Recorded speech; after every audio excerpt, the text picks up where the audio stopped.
Trees. About 3 trillion cover our beautiful planet. Going up hundreds of feet or over thousands of years, trees come in all shapes and sizes. We use them every day, from the air we breathe to the boxes that ship our packages. Trees are an incredibly useful resource, but what if I told you there was more? Trees are so much more complex than what we realize, filled with wisdom waiting to be found. Over the next 4 days, let's explore the wisdom that trees can teach us. My name is Tyler, and welcome to the Wisdom of Trees Devotional. Hey, what's up guys? Welcome to day 3, as day 3 of the Wisdom of Trees Devotional. I'm glad you guys are here. From the last devotional, you may have noticed that trees have it easy. They're just soaking in all their mass from the air, but we forgot about the second equation and how trees grow, and that is water.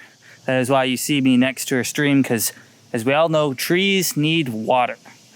And as you'll find out, a lot of it. So trees grab water from the ground through the roots through a process called osmosis, which is basically like a sponge sucking up water, and they send all that water all the way up to the top of the tree. Now, scientists haven't still figured out exactly how they do it, but a grown oak tree can send as much as 100 gallons a day up to the top of the tree. And an oak tree is, at least 100 feet tall, so they're sending 100 gallons a day all the way up to the top.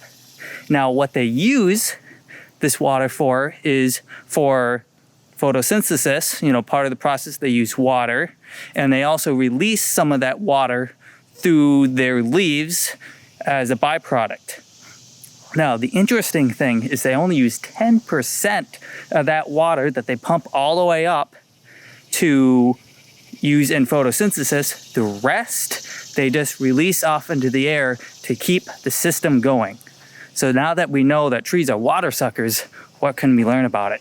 Just like trees that suck up a bunch of water to use for photosynthesis, we need to be actively pursuing God. God has always pursued relationships throughout the Bible, and part of that relationship is us spending time with Him.